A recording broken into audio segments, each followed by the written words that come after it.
Long leave తర్వాత కొద్ది రోజుల ముందు నేను డ్యూటీలో రీజాయిన్ అయ్యాను. ఆ తర్వాతే నా దగ్గరకు వచ్చింది షేజల్ మెహతా కేసు. ఈ కేసు నన్ను అసలు నిద్రపోనివ్వడం లేదు. ఈ కేసుని నేను ఎప్పటికీ సాల్వ్ చేయలేమోనని నాకు అనిపిస్తుంది.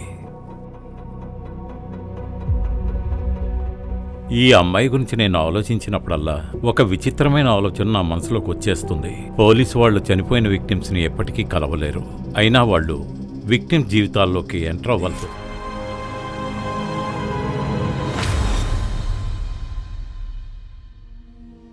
ఎప్పుడు ఇలాగే ఎందుకు జరుగుతుంది? ప్రజలు మరొకరి హక్కు కోసం పోరాడతారు, విధేమో వాళ్ళకే హక్కు లేకుండా చేసేస్తుంది. నా లైఫ్లో చాలా పేజెస్ ఉన్నాయి, కానీ ప్రతి పేజ్లోనూ 3 మాటలు ఖచ్చితంగా ఉంటాయి: ప్యాషన్, ప్రేమ, emotion. Case number 24, Aditya Jain versus Radhika Jain. Your honour, వైలెన్స్కి ఎలాంటి జెండర్ ఉండదు. ఆడదానికి కూడా చెయ్యుంది, అది మగవాణ్ణి కొడుతుంది. ఒక భార్య కూడా తన భర్తని అసాల్ట్ చెయ్యగలదు. యువర్ ఆనర్, నా client Aditya domestic violence victim. ఒక రిలేషన్షిప్లో వైలెన్స్ ఎక్కువైనప్పుడు మన ఒంటి కంటే కూడా ఎక్కువ శాతం మనసుకే గాయాలవుతూ ఉంటాయి. అండ్ యువర్ ఆనర్, నొప్పికి కూడా ఎలాంటి జెండర్ ఉండదు. యువర్ ఆనర్, అబద్ధానికి కూడా జెండర్ అనేది ఉండదు. అబద్ధాన్ని నిజం చేయడానికి భూమిక మేడం చాలా బాగా మాట్లాడారు, కానీ ప్రూఫ్ ఎక్కడా? యువర్ ఆనర్, ఇవి ఆదిత్య మెడికల్ రిపోర్ట్స్.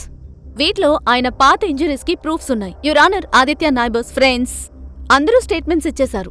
అందరూ ఇదే చెప్తున్నారు, ఆదిత్య వైలెంట్ గా ఉండడు, రాధిక ఉంటుంది. యువర్ ఆనర్, నా క్లయింట్కి ఓకే అయితే కౌంటర్ కేసు కూడా వేయొచ్చు, కానీ మేం కోర్ట్ టైం వేస్ట్ చేయకూడదనుకుంటున్నాం. అందువల్ల ఐ అపీల్ ఈ కేసుని డిస్మిస్ చేసి మీరే డివోర్స్ ని గ్రాంట్ చేయాలి. నాకు చాలా బాధగా ఉంది, ఎందుకంటే ఒక ఆడదయ్యుండి కూడా లాయర్ గారు ఈ కేసులో గెలవడానికి చాలా బాగా మ్యానిపులేట్ చేస్తున్నారు. మీరు మీ వాదాన్ని ప్రూవ్ చేసుకోలేక ఏదేదో మాట్లాడుతున్నారు. But I believe in justice your honour. Domestic violence act ని చాలా మంది చాలా సార్లు వాడుకున్నారు. అన్ని డొమెస్టిక్ వైలెన్స్ కేసుల్ని వైలేట్ చేసే వాళ్ళందరికీ సరైన గుణపాఠం నేర్పించేలాగా ఇది ఉండాలని ఆశిస్తున్నాను యువర్ ఆనర్. సేజల్, నాకిప్పుడు నమ్మకం వచ్చేసింది. నీ హెల్ప్ ద్వారా తప్పకుండా కేసులో గెలుస్తాను. రాధికతో నేను అసలు ఎంత కష్టపడ్డానో నీకు మాటల్లో చెప్పలేను. సేజల్, ఎప్పటి నుంచి కాల్ చేస్తున్నాను, నీ ఫోన్ ఏంటి ఆఫ్లో ఉంది? సారీ ప్రతీక్, నేను కోర్ట్ హాల్లో ఉన్నాను. మరైతే నన్నెందుకు ఇక్కడికి రమ్మన్నావు? నన్నేమన్నా డ్రైవర్ అనుకుంటున్నావా? అది కూడా కరెక్టేలే, ఎప్పుడూ నీకోసం వెయిట్ చేస్తున్నాను కదా. Sorry Aditya, he's Prateek, my fiance. Hi. Hi. ఇప్పుడు మీరు ఓకే అంటే ఇక్కడి నుంచి బయలుదేరొచ్చా? See you on the verdict day. Sure. పద వెళ్దాం. Let's bye. go.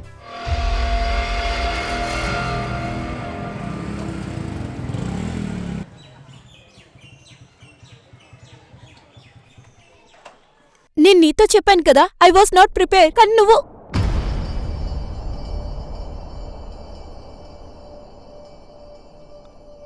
అంజలి, ఏమైంది రాఘవ్? అంజలి ఎందుకు ఏడుస్తోంది? నువ్వు తన్ని ఏం చేసావు? ఏం చేసావంటే మేం ఫ్రెండ్స్, మాకు కూడా పర్సనల్స్ ఉంటాయి. రాఘవ్, నువ్వింకా అంత పెద్దవాడివి కాలేదు. ఇప్పుడు అమ్మ ఇక్కడ లేనందువల్ల నేను నీకు అక్కని మాత్రమే కాదు, నీ గార్డియన్ని కూడా. ఏంటి క్లాసులు పీకుతున్నావు? ఇదేం లాంగ్వేజ్ రాఘవ్? ఉండు, నేను ఇప్పుడే అంజలితో నువ్వే మాట్లాడతావు.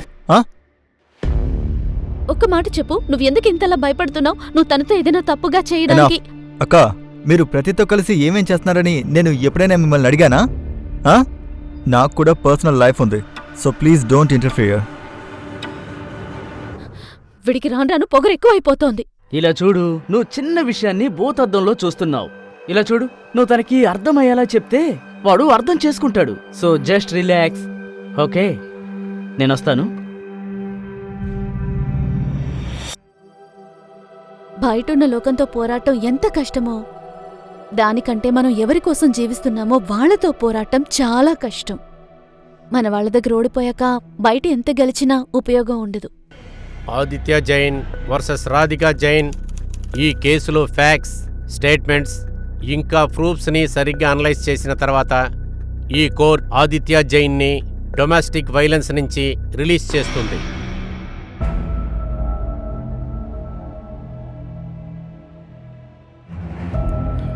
Thank you Sajal, you saved my life. నువ్వు నా లైఫ్ దేవతలా బాగు చేశావు. జీవితంలో ప్రతి ఒక్క చోట నేను గెలుస్తూనే ఉన్నాను, కానీ అప్పుడు నాకు తెలీదు నేను ఓడిపోయే సమయం కూడా ఒకటి వస్తుందని.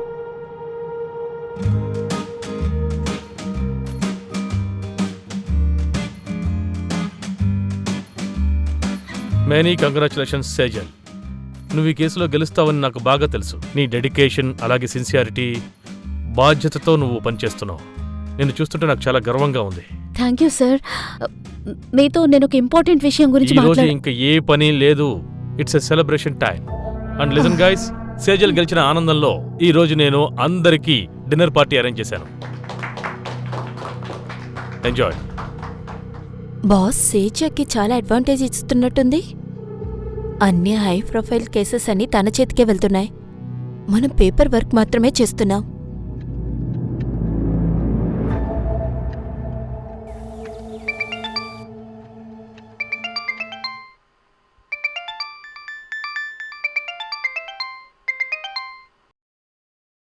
రాఘవ్, న్యూస్ పేపర్లో సేజల్ కేసు గురించి రాశారు. తను అసలు నాతో ఏమీ చెప్పలేదు. తను ఎక్కడుంది? అక్క నిద్రపోతుంటుందమ్మా, నన్ను కూడా నిద్రపోను. 8 అయిపోయింది రాఘవ్. లే, సేజల్ దగ్గరికి వెళ్ళి నాకు ఫోన్ చేయమని చెప్పు. అక్క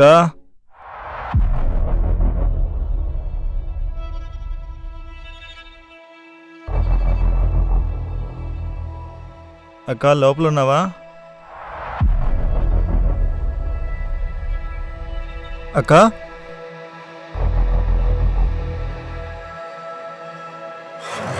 హలో, ఎవరు? మీరెవరు? ఇది మా అక్క నెంబర్. మీ అక్క. తను హైవేలో స్పృహ లేకుండా పడిపోయి ఉంది. ఏంటి? సేజల్, ఎందుకు నువ్వేమీ మాట్లాడడం లేదు? అసలు ఏమైందో చెప్పు. ఏదైనా మాట్లాడమ్మా. అందువల్లే దారిలో కూడా తను ఏం చెప్పలేదు. నేను తనని ఏమైందని దారిలో చాలాసార్లు అడిగాను, తను ఏం చెప్పలేదు. పోలీసులకు చెప్పడమే కరెక్ట్. వద్దు, సేజల్తో నేను ఒంటరిగా మాట్లాడతాను. నువ్వు ముందు బయటకెళ్ళు.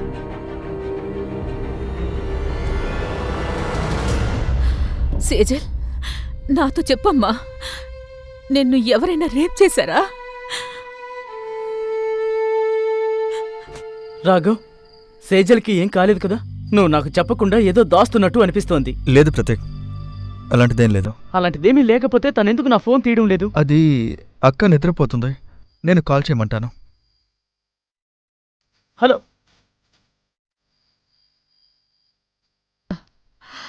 పక్కింటి వాళ్ళు వాగుతున్నారు, ఏవేవో మాట్లాడుతున్నారు. కానీ అమ్మా, నిజమేంటో చెప్పండి. అక్కలాగా మీరు కూడా నా దగ్గర ఏమన్నా దాస్తున్నారా? తనని రేప్ చేశారని మీతో చెప్పేసింది కదా? అలాంటిది ఏమీ లేదురా. సేజల్ని డాక్టర్కి చూపించాం కదా. తన గురించి నాకు బాధగానే ఉంది. నువ్వు బాధపడకు, తను మెల్లగా నార్మల్ అవుతుంది. లేదు, ఇక్కడ ఇలా కూర్చొని ఉంటే ఏం అవ్వదు. నేను అక్కని తీసుకెళ్తున్నాను. పని చేస్తే తన మనసు మారుతుంది. సరే, నీతోనూ సేజల్తో పాటు నేను అక్కడే ఉంటాను.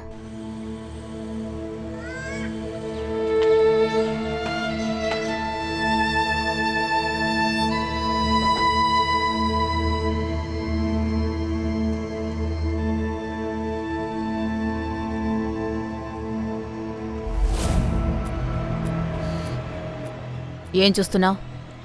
లోపలికెళ్ళు.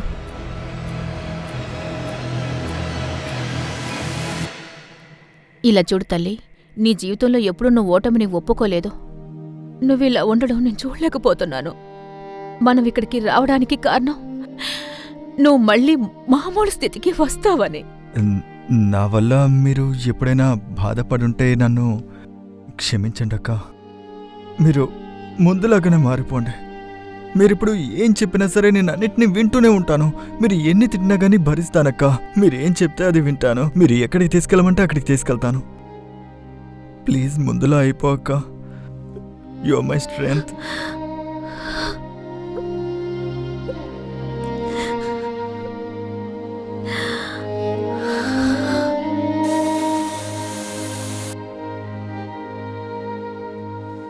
నా నొప్పిని దాచుకుంటూ మొదటిసారి అబద్ధపు జీవితాన్ని జీవించడానికి ప్రయత్నించాను. నిజం నా మీద కోపంగా ఉందా? నేను నిజం మీద కోపంగా ఉన్నానా? దీనికి జవాబు నా దగ్గర కూడా లేదు. నా నిర్ణయాలన్నీ ఇకపై నేనే తీసుకోవాలి. రాఘవ్, సేజల్ గురించి నువ్వు నా దగ్గర ఏమీ దాచలేదు కదా? నేను ఇప్పుడే పనివేలు వస్తున్నాను. వద్దు ప్రతీక్, మేము వచ్చేసాము. వచ్చి 2 రోజులు అవుతుంది. అయితే తన ఫోన్ ఎందుకు ఆఫ్లో ఉంది? ముందు తనకు ఫోన్ ఇవ్వు. హా, ఇస్తాను. అక్క,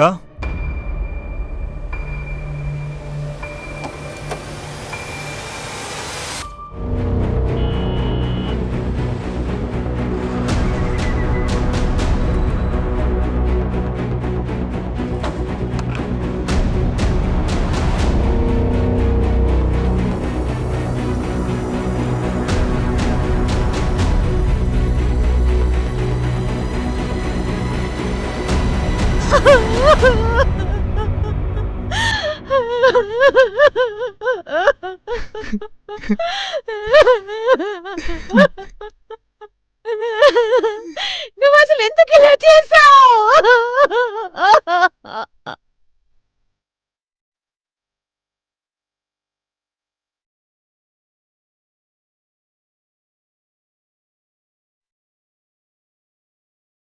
సార్ ఇది చూడండి.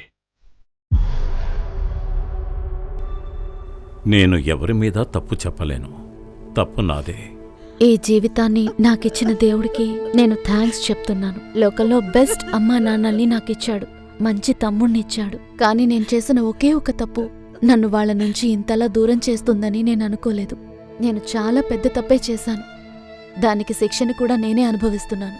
నేను మిమ్మల్ని వదిలి వెళ్ళినందువల్ల నేను ఎప్పటికీ బాధపడుతూనే ఉంటాను.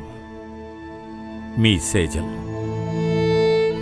సిటీలోని ఒక యంగ్ లాయర్ సేజల్ శవం ఇంట్లో ఫ్యాన్లో ఉరేసుకున్నారు. సేజల్ సూసైడ్ చేసుకుందా లేకపోతే మర్డరా? ఈ ప్రశ్నని ఊరంతా అడుగుతుంది. ఇంకా ఎంక్వైరీలో పోలీసులకి ఏం జరిగిందో ఇంకా తెలియలేదు. ఈ సూసైడ్ నోట్లో సేజల్ ఏదో తప్పుందని చెప్పింది. ఏమిటది? తన ముఖం మీద కొన్ని గాయాలున్నాయి. ఆ గాయాలు ఎలా వచ్చాయి? ఏం మాట్లాడరే? ఇదంతా మా అమ్మ తప్పే సార్. ఏంటి తప్పు? సార్, 15 రోజుల ముందు, హోలీకి ముందు రోజు అక్క ఒక పార్టీకి వెళ్ళింది. అక్కడ తనకేదో జరిగింది సార్. మరుసటి రోజు రాత్రి తన ఇంటికి రాలేదు. నెక్స్ట్ డే మార్నింగ్ సార్ మా అక్కని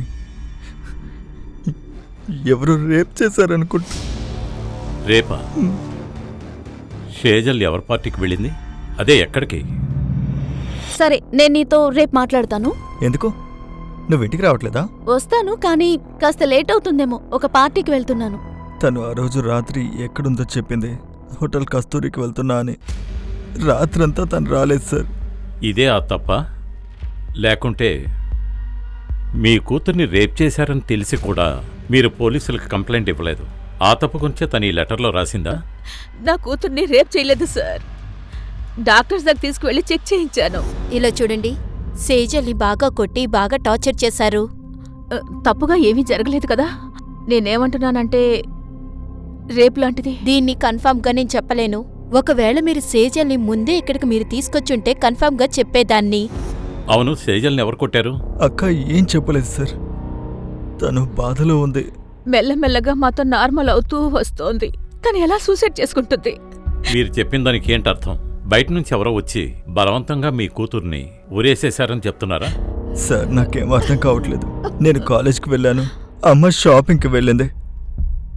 తర్వాత ఇంటికొచ్చాక అక్క. సరే, సేజల్ మీతో ఏం చెప్పలేదనుకోండి.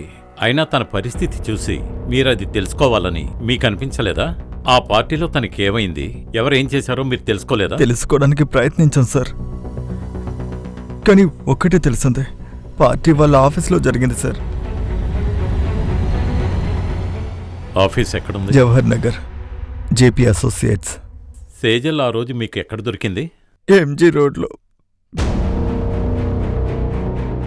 సార్, మా అక్క నాకు ఇక్కడే దొరికింది సార్.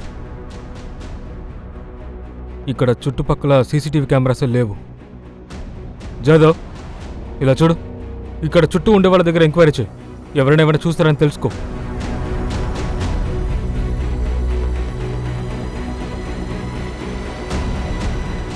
సేజల్ చాలా స్ట్రాంగ్ గర్ల్, తను సూసైడ్ చేసుకుంటుందని నేను అస్సలు ఊహించలేదు. మార్చ్ 12th రాత్రి ఆఫీస్లో ఏదో పార్టీ జరిగింది కదా?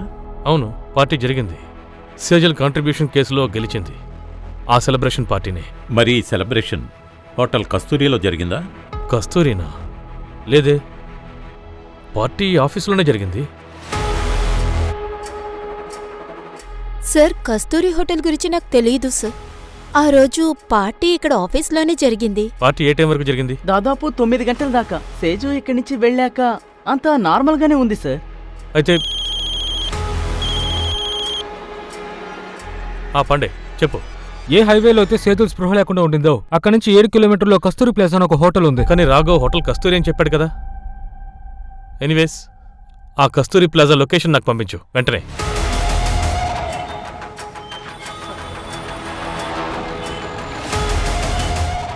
లేదు సార్, మార్చి 12కి ఇక్కడ ఇలాంటి పార్టీ జరగలేదు. మీరు ఈ అమ్మాయిని ఇక్కడ చూసారా? సార్, ఇక్కడికి చాలా మంది వస్తూ ఉంటారు, నాకు గుర్తులేదు. పాండే, మార్చి 12 ఇక్కడికి ఎంతమంది గెస్టులు వచ్చారో లిస్ట్ అంతా చెక్ చేయి. అలాగే సీసీటీవీ ఫుటేజ్ కూడా చెక్ చేయి. సేజల్ గురించి తెలుస్తుంది. Okay, thank you.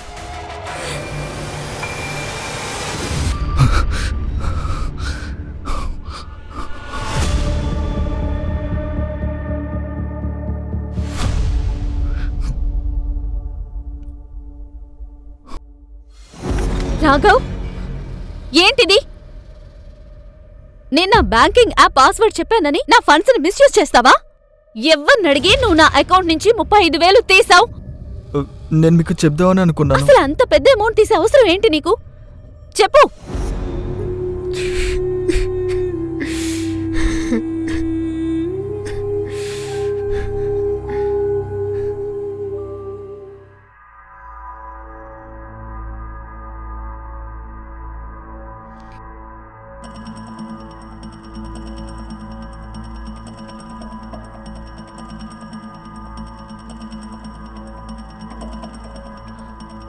సార్, నేను చెక్ చేశాం. మార్చి 12 కస్తూరి ప్లాజాలో పార్టీ జరగలేదు. అలాగే సేజల్ అక్కడికి వచ్చినట్టు ఎటువంటి ఆధారాలు కూడా దొరకలేదు. సేజల్ తమ్ముడు రాఘవ్ హోటల్ కస్తూరి అని చెప్పాడు, కానీ అది కస్తూరి ప్లాజా. కానీ ఆ ఏరియాలో కస్తూరి ప్లేస్ అని హోటల్లో ఏ పేరు లేదు సార్. కానీ పార్టీ ఆఫీస్లోనే జరిగింది, అందులో సందేహం లేదు. మార్చి 12వ తేదీ ఆఫీస్ ఫుటేజ్ చెక్ చేశాం. ఆ రోజు రాత్రి సేజల్కి ఏం జరిగిందో కనీసం మనకు తెలుస్తుందనుకున్నాం. 12th మార్చిన ఏదో జరిగింది నిజమే, కానీ మనకి సేజల్ శవం 15 రోజుల తర్వాత 25 మార్చిన తన ఇంట్లో దొరికింది. ఈ ఫ్యామిలీ పార్టీ హోటల్ అని చెప్తూ మనల్ని డైవర్ట్ చేస్తున్నారా ఏంటి? నాకు అదే అనిపిస్తోంది సార్. తమ్ముడేమో ఆమెను రేప్ చేశారంటున్నాడు, తల్లేమో రేప్ జరగలేదని చెప్తున్నారు. ఇంకా ఈ సూసైడ్ నోట్లో సేజల్ ఏదో తప్పుందని రాసింది. ఏం తప్పని వాళ్ళని అడిగితే వాళ్ళ నుంచి ఏ సమాధానం లేదు. మీరు ఇది మర్డర్ అయి ఉంటుంది అనుకుంటున్నారా? మర్డర్ యాంగిల్ని కూడా మనం రోల్అవుట్ చేయలేము. ఇది మర్డరా లేక సూసైడా? 12th మార్చి నుంచి 27th మార్చి వరకు ఆ ఫ్యామిలీ యాక్టివిటీస్ తెలుసుకోండి. 12th మార్చి మీద ఫోకస్ చేయండి. 12th మార్చిన సేజల్ ఎక్కడెక్కడికి వెళ్ళిందో తెలుసుకోండి. మార్చి 13 నుంచి 24 వరకు ఫ్యామిలీ పన్వేల్లో ఉంది సార్. పన్వేల్లో మన ఇన్ఫార్మర్స్కి చెప్పండి. పన్వేల్ నుండి తిరిగి వచ్చాక 24th మార్చి నుండి 27th మార్చి వరకు ఆ ఫ్యామిలీలో ఏం జరిగాయో అన్నీ తెలుసుకోండి. సేజల్ని ఎగ్జామిన్ చేసిన డాక్టర్ని కూడా ఒకసారి కలుసుకోవాలి. సేజల్కి ఎంగేజ్మెంట్ అయ్యింది కదా, ఆ అబ్బాయిని ఎంక్వైరీకి పిలవండి. నేను 14 మార్చ్ సేజల్ని చెక్ చేశాను. ఆ గాయాలు తగిలి 2-3 రోజులైంది. కొన్ని చోట్ల బ్లేడ్ కట్స్, కొన్ని చోట్ల దెబ్బలు, బర్నింగ్ మార్క్స్ కూడా చాలా ఉన్నాయి. 6-7 చోట్ల బ్లడ్ క్లాట్స్ కూడా ఉన్నాయి. కానీ ఏదో బెల్ట్తోనే కొట్టినట్టు నాకు అనిపించింది.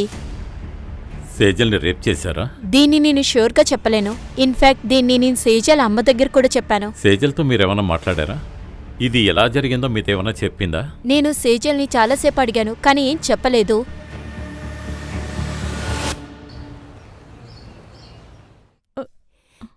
ఇంత నొప్పిని తట్టుకోవడం కంటే మనం ఊరికే పారిపోవచ్చు. ఇంట్లో నుంచి పారిపోయి వచ్చినప్పుడు నొప్పి తక్కువగా ఉందా ఏంటి? ఒంటి మీద అయిన గాయాలకి నొప్పి తట్టుకోవచ్చు, కానీ మనసుకైన గాయాన్ని తట్టుకోవడం కష్టం. ఇక్కడ ఎవరు నీ మనసు గురించి ఆలోచిస్తున్నారు?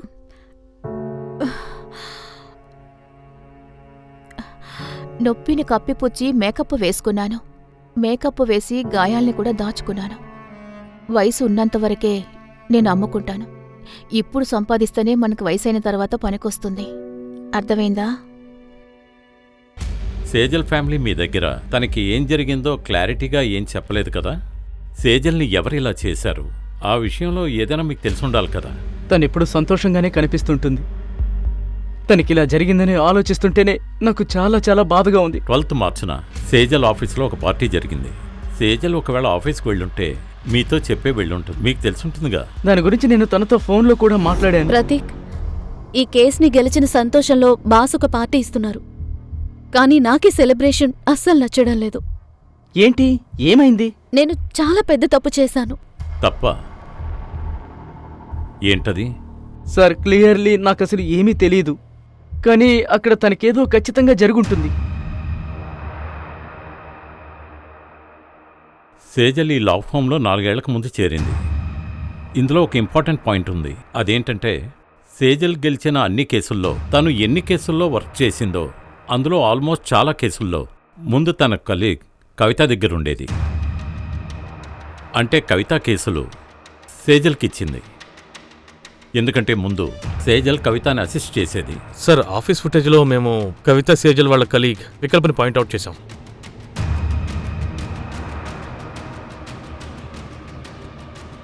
చూడండి సార్, సేజల్ ఆఫీస్ నుంచి చివరిగా కవిత ఇంకా వికల్ప్తో వెళ్ళింది. సార్, సేడియల్ 12th మార్చ్ CDR ప్రకారం తను చివరిగా 2 ఫోన్ కాల్స్ చేసింది. తను రాత్రి 8 గంటలకి సీజన్కి కాల్ చేసింది. ఆ కాల్ తర్వాత రాధిక సేజన్కి కాల్ చేసింది. Aditya Jain Sejal client sir. ఇక రాధిక ఆదిత్య భార్య. రాధిక ఆదిత్య మీద డొమెస్టిక్ వైలెన్స్ ఛార్జెస్ పెట్టింది, కేసు పెట్టింది. ఆ కేసులోనే సేజల్ గెలిచింది. అందుకే పార్టీ జరిగింది సార్. ఇక్కడ విషయం ఏంటంటే సేజల్ క్లయింట్ ఆదిత్య జైన్. కానీ రాధిక ఎందుకు తనకు ఫోన్ చేసింది? ఒకవేళ రాధిక ఓటమిని తట్టుకోలేక. అందుకు పాసిబుల్ ఉంది సార్. ఆదిత్య రాధిక ఇద్దరినీ కలవండి. ఇకపోతే సేజల్ ఆఫీస్లో మళ్ళీ మొదటి నుంచి ఎంక్వైరీ చేయాలి. ఆ పార్టీ జరిగిన రోజు రాత్రి సేజల్ మీ ఇద్దరితో కలిసి బయటికెళ్ళింది. ఎక్కడికెళ్లారు మీరు? చూడండి సార్, మేము తనతో పాటే ఆఫీస్ నుంచి బయటికి వెళ్ళాము. బాస్ నిన్ను చాలా పొగిడారు. నా నిజమైన ప్రౌడ్ అయితే నువ్వే. నా చిన్న అసిస్టెంట్ ఇంత గ్రో అయింది. మిమ్మల్ని వదిలేసి నన్ను నేను డెవలప్ చేసుకున్నాను. అదే అంటారు కదా, పెద్ద వృక్షం కింద మరో వృక్షం ఎదగలేదు అని. నా విషయంలో అదే జరిగింది. అందువల్లే వికల్ప్, థింక్ అబౌట్ యువర్ ఫ్యూచర్. అవునా? అయితే నువ్వు ముందు నుంచి ఇలా మాట్లాడతావా ఏంటి? కానీ ఈరోజు చాలా ఎక్కువ మాట్లాడుతున్నావు. Thank you ma'am for appreciating me. Excuse me. మేము అప్పుడే అక్కడి నుంచి వెళ్ళిపోయాం. తర్వాత తను ఒక అమ్మాయితో వెళ్ళటం చూసాం. అమ్మాయ్యా? అవును సార్. ఎవరా అమ్మాయి? నాకు తెలీదు సార్. యాక్చువల్లీ చాలా చీకటిగా ఉంది, తను నాకు కనిపించలేదు. ఆఫీస్ బయట 12th మార్చ్ సీసీ ఫుటేజ్ తీయండి. ఒకవేళ వీళ్ళు చెప్పింది నిజమైతే సేజల్ ఆ రోజు రాత్రి ఏ అమ్మాయితో వెళ్ళిందో మనం తెలుసుకోవాలి. నేను నిన్ను ఆపాను, కానీ నేను చెప్పింది నేను వెళ్ళలేదు. కానీ ఇప్పుడు నీ వల్ల నేను ప్రెగ్నెంట్ అయ్యా.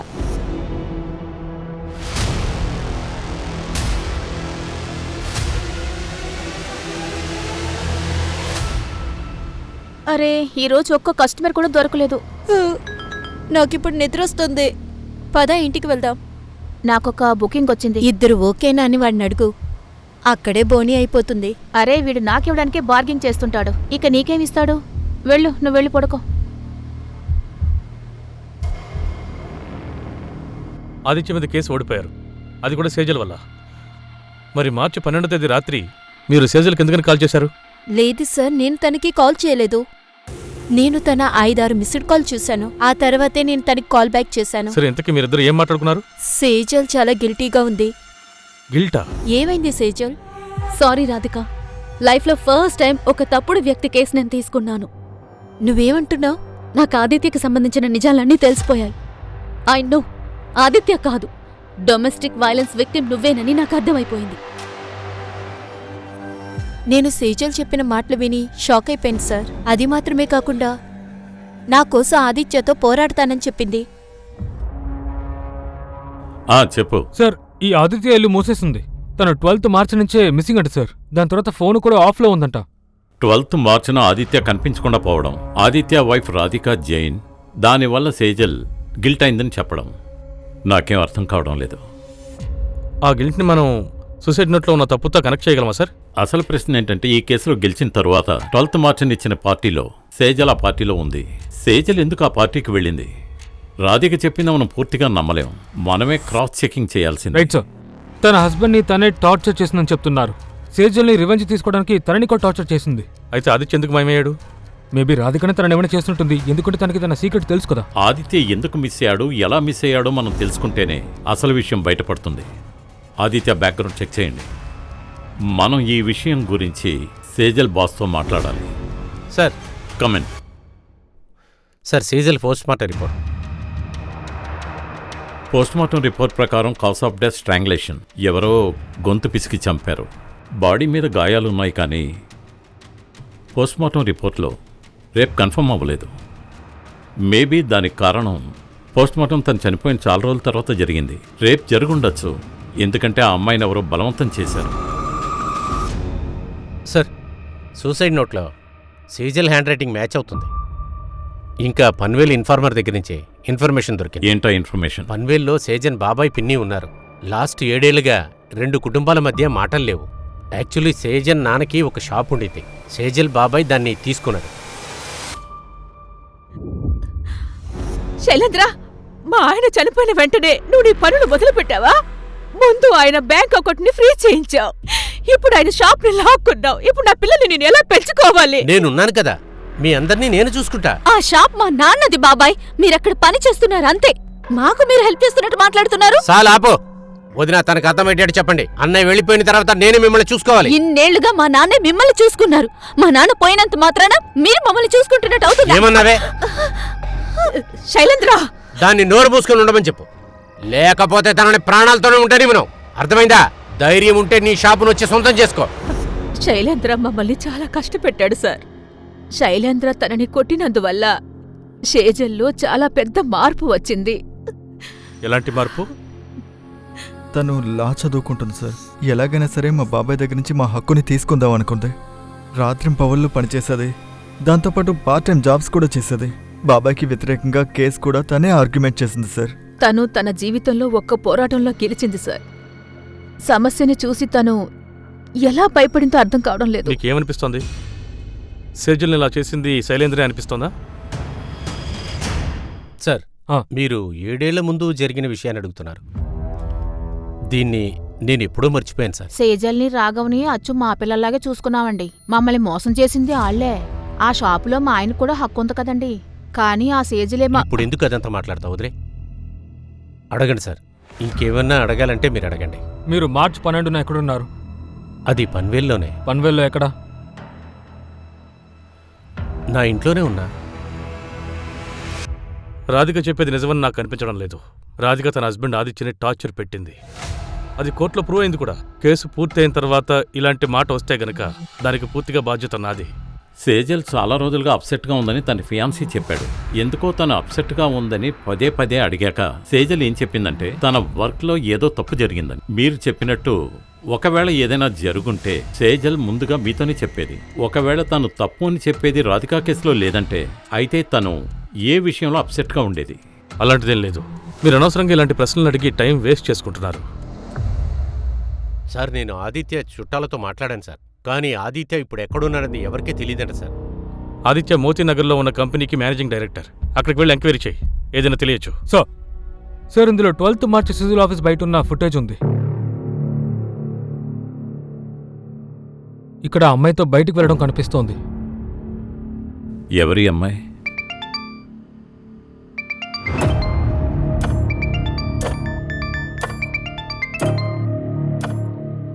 ఆ బరకా చెప్పు. లక్ష్మి, నన్ను బండ్లో వచ్చినాడు చాలా టార్చర్ చేశాడు. ఆయన డబ్బులు కూడా ఇవ్వలేదు. నా దగ్గర ఉన్న డబ్బులు లాక్కున్నాడు. ఇప్పుడు నా దగ్గర తిరిగి రావడానికి డబ్బులు లేవు. నువ్వేం కంగారు పడకు బరకా. ఇంతకీ నువ్వెక్కడున్నావు? నేనొచ్చి నిన్ను తీసుకొస్తాను.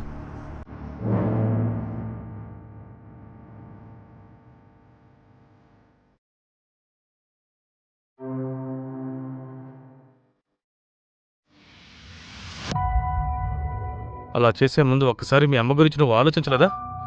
దానికి కారణం నీ స్నేహితురాలు అంజలి ఏం కాదు కదా?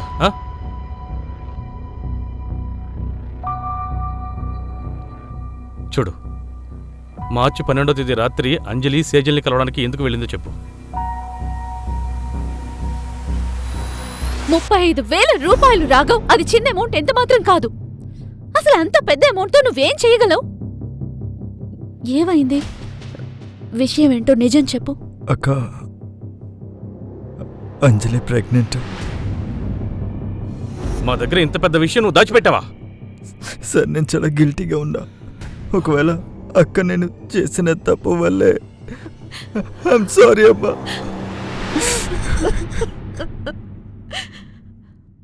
నువ్వు ప్రెగ్నెంట్ కాదు, ఇదంతా డ్రామా. నిజమే కదా? నీకు ప్రెగ్నెన్సీ ఉందా? ఏదైనా ప్రూఫ్ ఉందా? మీరిద్దరూ నా తమ్ముడిని మోసం చేశారు, అది కూడా డబ్బు కోసం. చూడండి, ఎలాంటి కేసు పెట్టి మిమ్మల్ని ఇద్దరిని లోపల ఇరికిస్తాను, ఎప్పటికీ మర్చిపోలేరు. 12th మార్చిన సేజల్ని ఎక్కడికి తీసుకెళ్ళావు? నేను సారీ అడగడానికే తన దగ్గరికి వెళ్ళాను. నువ్విక్కడేం చేస్తున్నావు? నన్ను క్షమించండి అక్క, నాకెదురుగా ఇలాంటి కేసు వేయకండి. నువ్వు తప్పు చేసావు కాబట్టి శిక్ష పడాల్సిందే. వద్దక్క ప్లీజ్. తను అక్కడి నుంచి వెళ్ళిపోయింది. ఎక్కడికి వెళ్ళిందో నాకు తెలీదు సార్. అది మేం తెలుసుకుంటాం. నిషా, వీళ్ళని నీ స్టైల్లో అడిగి నిజాలు రాబట్టు. అలాగే సార్. నువ్వు ముందు మా దగ్గర అంజలి విషయాన్ని దాచిపెట్టావు, కానీ మాకెప్పటి వరకు కస్తూరి హోటల్ అనేది ఎక్కడా దొరకలేదు. అక్క నాకు ఇదే చెప్పింది. అక్క ఆ రోజు రాత్రి హోటల్ కస్తూరికి వెళ్తున్నా అన్నది. నిజంగా హోటల్ కస్తూరి ఉందంటే అందులో అనుమానమే లేదు. అన్ని చిన్న హోటల్స్ని లిస్టింగ్ చేయండి, హోటల్ కస్తూరిని వెతకండి. ఎందుకంటే సేజల్ రాఘవ్కి ఎంజీ రోడ్లో దొరికింది. ఎంజీ రోడ్ నుండి సేజల్ ఆఫీస్ వరకు ఎక్కడెక్కడ సీసీటీవీలు ఉన్నాయో సీసీ ఫుటేజ్ కలెక్ట్ చేయండి. సార్, ఆదిత్య ఎండీగా పనిచేస్తున్న కంపెనీ నుంచి హఠాత్తుగా రిజైన్ చేసి వెళ్ళిపోయాడు. మా ఎంక్వైరీలో తెలిసిందేంటంటే తను ఆఫీస్లో ఉన్న అమ్మాయిలకి ఫేవర్ చేయడం కోసం వాళ్ళని ఫిజికల్గా వాడుకున్నాడంట. ఈ విషయం ఆఫీసులో పనిచేస్తున్న ఒక అమ్మాయి సేజల్ని కాంటాక్ట్ చేసి చెప్పింది. సో రాధిక చెప్పింది కరెక్టే అనిపిస్తోంది. సేజల్ వాళ్ళకి వ్యతిరేకంగా యాక్షన్ తీసుకోవాలనుకుంది, కానీ ఆదిత్య 12th మార్చి నుంచి మిస్సింగ్. ఆదిత్య ఆఫీస్లో తన గురించి ఒక లీడ్ దొరికింది సార్. బహుశా అతను వాళ్ళ మామయ్య ఇంటికి వెళ్ళుంటాడు. తీసుకురండి. నేనేం పారిపోలేదు, రిజైన్ చేశాను అంతే. నువ్వు 12th మార్చి నుంచి మిస్సింగ్. ఆ రోజే సేజల్కి ఇలా జరిగింది. నేనేం చేయలేదు, నేను నా లాయర్తో మాట్లాడాలి. నీ లాయర్ని చంపేసావు కదా, ఇప్పుడెవరితో మాట్లాడతావు? చెప్పు, ఎందుకు చంపావు? చూడండి, నన్ను భయపెట్టకండి. ఏయ్, ఏమనుకుంటున్నావు? మాకు పని పాట లేదనుకుంటున్నావా? నీ మీద రేప్ చేసినట్టు ఛార్జెస్ ఉన్నాయి. మీ ఆఫీస్లో చాలా అమ్మాయిల రికార్డింగ్ స్టేట్మెంట్స్ ఉన్నాయి. ఇప్పుడు చెప్పు. నీ నిజాలన్నిటికీ నా దగ్గర ప్రూఫ్స్ ఉన్నాయి. నీలాంటి ఒక సెక్స్ అఫెండర్కి హెల్ప్ చేయడం నాకెంతో సిగ్గుచేటుగా ఉంది. చాలా థ్యాంక్స్ తేజు, నీ వల్ల నేను ఈ కేసులో గెలిచాను. నేను రాధికాతో కలిసి నీకు ఆపోజిట్గా కౌంటర్ కేసు వేస్తాను. రేపే నీకు వారెంట్ వస్తుంది. నేను భయపడి పారిపోయానంతే, కానీ నేను చెప్పేది నిజం. నేను సేజన్ అసలేం చెయ్యలేదు. రైట్ సార్, నేను డీటెయిల్స్ కోసం ట్రై చేస్తాను సార్.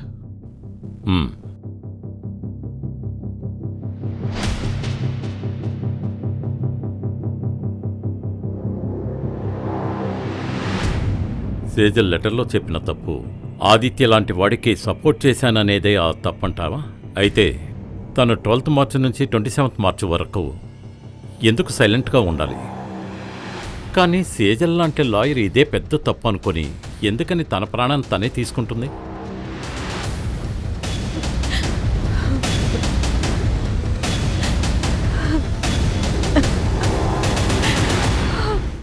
సార్, సేజల్ 5th మార్చికి కోర్టులో పిటిషన్ ఫైల్ చేసింది. తను అసలు కోర్టులో ఏం ఫైల్ చేసిందంటే 7 ఏళ్ల ముందు వాళ్ళ నాన్నగారు చనిపోయింది హార్ట్ అటాక్ కాదు, మర్డర్ అని రాస్తుంది. సార్, పిటిషన్ అండర్ కన్సిడరేషన్లో ఉంది, కానీ ఇందులో తన బాబాయ్ శైలేంద్ర భాగం కూడా ఉందని అందులో రాసింది సార్. కానీ సేజల్ ఈ పిటిషన్ 7 ఏళ్ల తర్వాత ఎందుకు ఫైల్ చేసింది? 7 ఏళ్ల తర్వాత తనకి ఏం ఎవిడెన్స్ దొరుకుంటుంది? సేజల్ వాళ్ళ అమ్మ కూడా దీని గురించి ఏం తెలీదు. కానీ సార్, శైలేంద్ర గురించి కూడా మనకి ఎలాంటి ఎవిడెన్స్ దొరకలేదు. ఒకవేళ సేజల్ తండ్రి హత్య వెనక నిజంగానే తన బాబాయ్ ఉండుంటాడా? అలా అయితే 7 ఏళ్ళు తను ఎందుకు బయటే ఉంటాడు? చాలా పెద్ద ప్లాన్ ఉండుంటుంది. అయితే మరి సేజల్ 7 ఏళ్ల తర్వాత అతని మీద మర్డర్ ఛార్జెస్ వేసి అతన్ని లోపలికి తొయ్యాలనుకుంది. మోటివ్ స్ట్రాంగ్గా ఉంది. శైలేంద్ర గురించి తెలుసుకోండి, వాడి ప్రతి కథలకిన గమనించండి. Okay sir.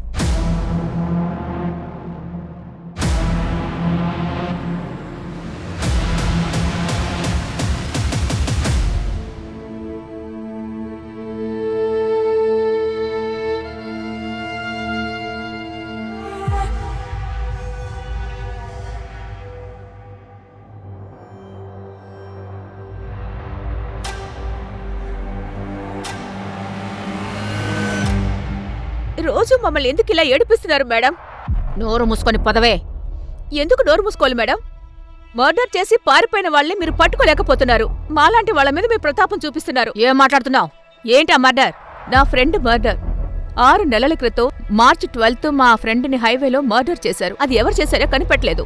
సరే సరే, ముందు నువ్వు బయటెక్కో.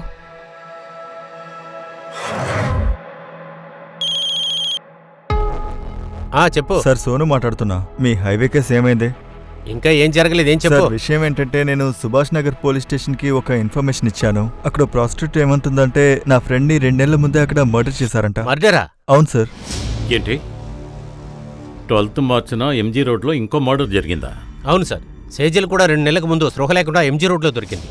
ఇన్ఫార్మర్ చెప్పిన ఆ అమ్మాయి ఎవరు? సార్ తన పేరు సిమ్మి, ప్రాస్టిట్యూట్. ఈ రోజే లోపలికెళ్ళింది. సిమీని ఒకసారి కలవాలి. తన్ని త్వరగా ఎంక్వైరీ చేయాలి. సార్ నా ఫ్రెండ్ బర్గా, తనకి యాక్సిడెంట్ అయింది. కానీ ముందు మర్డర్ చేశారని చెప్పారు. సార్ తనని కావాలనే ఎవరో బండితో గుద్ది చంపేశారు. 2 రోజులు తను హాస్పిటల్లో ఉంది. తర్వాతే చనిపోయింది. ఎవరో కావాలని చంపారని మీకెలా తెలుసు? బర్కా చెప్పు. నా దగ్గర రావడానికి కూడా డబ్బులు లేవు. నువ్వు భయపడకు. ముందు ఎక్కడున్నావో నాతో చెప్పు. నేను ఎంజే రోడ్లో ఉన్నాను. ఒక కార్లో వాడు అమ్మాయిని తీసి బయట వేసేశాడు. బర్కా, బర్కా. అప్పుడు నాకు ఏమీ అర్థం కాలేదు. ఆ తర్వాతే తనకి యాక్సిడెంట్ అయ్యింది. బర్కా మీకు ఆ బడ్ నెంబర్ చెప్పిందా? లేదు, కానీ అది గ్రే కలర్ కార్ అని మాత్రం నాతో చెప్పింది. మీరు బర్కాతో ఎప్పుడు మాట్లాడారు? ఐ మీన్ ఏ డేట్నా? సార్ 12th మార్చ్ రాత్రి 2-3 గంటలకు సార్. 12th మార్చిన సేజల్ ఎక్కడ స్పృహ లేకుండా దొరికిందో అక్కడ సీసీటీవీ లేదు. అక్కడికి 3 కిలోమీటర్ల దూరంలో ఒక సిగ్నల్ ఉంది. అక్కడ సీసీటీవీ ఉంది. దారిలో లెఫ్ట్ రైట్ ఏ టర్నింగ్స్ లేవు. ఆ సీసీ ఫుటేజ్ స్కాన్ చేయండి. ఎన్ని గ్రే కలర్స్ వెహికల్స్ ఉన్నాయో లిస్టింగ్ చేయండి. సార్.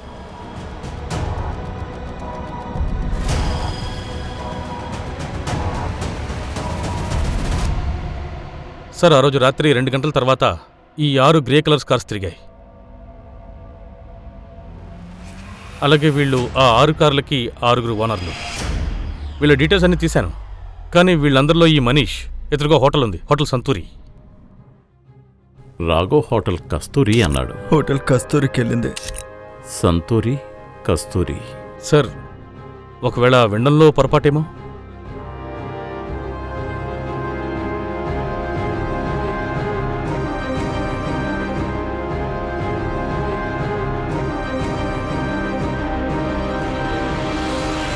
నేను చెప్పేది నమ్మండి సార్. సేజల్కి నాకు ఎటువంటి సంబంధం లేదు. తెలియకుండా నా ఫ్రెండ్ ప్లాన్లో నేను ఇరుక్కున్నాను. ఎవడా ఫ్రెండ్?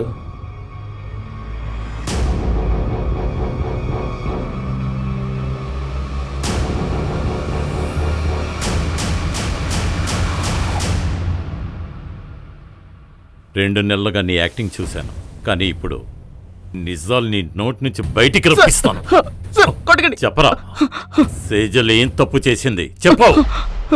సార్ నేను తన్ని బాధ పెట్టాలని అసలు అనుకోలేదు. కానీ తను ఆఫీస్లో పార్టీ చేసుకున్న తర్వాత మనీష్ హోటల్లో నన్ను కలవడానికి వచ్చింది. ప్లీజ్ ప్రతీక్, నేను ఆదిత్య వల్ల చాలా గిల్ట్ ఫీల్ అవుతున్నాను. పార్టీ చేసుకునే మూడ్ నాకు లేదు. సేజల్, ఆఫీసులో ఇలాంటివన్నీ జరగడం సహజమే. Please please, come on come on come on come on come on. Cheers guys.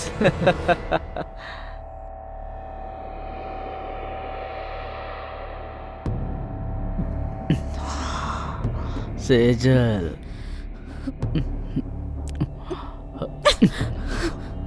ఇక్కడ నీ ఫ్రెండ్స్ కూడా ఉన్నారు. ఫ్రెండ్స్ లేకపోయినా నువ్వు నన్ను దగ్గరికి ఎప్పుడు రానిచ్చావు గనక. ఏంటి? నువ్వు నా ఫీలింగ్స్ ని చాలా చాలా హర్ట్ చేస్తున్నావు. విశాల్,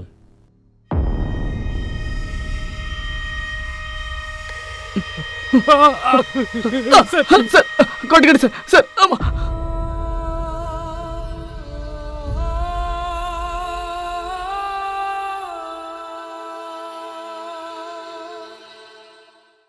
సార్, సేజల్ని తన ఫియాన్సీనే ఇలా చేశాడు. కానీ 15 రోజులు తను సైలెంట్గా ఉంది. పైగా సేజల్ మామూలు అమ్మాయి కాదు, ఒక లాయర్. అలాంటి లాయర్ సమాజ శ్రేయస్సు కోసం నిజాయితీగా పోరాడుతుంది. సేజల్ ప్రతీక్ని చిన్నప్పటి నుంచి ప్రేమించింది. తను ప్రతీక్ని ఎంతో గుడ్డిగా నమ్మింది. కానీ ప్రతీక్ తనని మోసం చేశాడు. ఒక మనిషికి తను ఎంతో ప్రేమించిన వాళ్ళ దగ్గర నుంచి ఇలా జరిగితే ఆ మనిషికి అతని మీద ఎప్పటికీ నమ్మకం రాదు. సేజల్కు కూడా అదే జరిగింది. తన సూసైడ్ నోట్లో అదే రాసింది. ప్రతీక్ విషయంలో తన జీవితంలో పెద్ద తప్పు చేశానని తను రాసింది. అది తప్పే, కానీ పెద్ద తప్పు కాదు. చాలా పెద్ద తప్పు తన ప్రాణాన్ని తను తీసుకోవడం, సూసైడ్ చేసుకోవడం. మన అందరి జీవితాల్లో ప్రాబ్లమ్స్ వస్తాయి, ఇలాంటి వాళ్ళు వస్తారు. అలాంటి పరిస్థితుల్లో ఇలాంటి వాళ్లతోనూ పోరాడుతూ ఉండాలి. అలా పోరాడుతూ జీవితం ముందుకు సాగాలి. దీని పేరే జీవితం. మరణం ఏ సమస్యకి పరిష్కారం కాదు.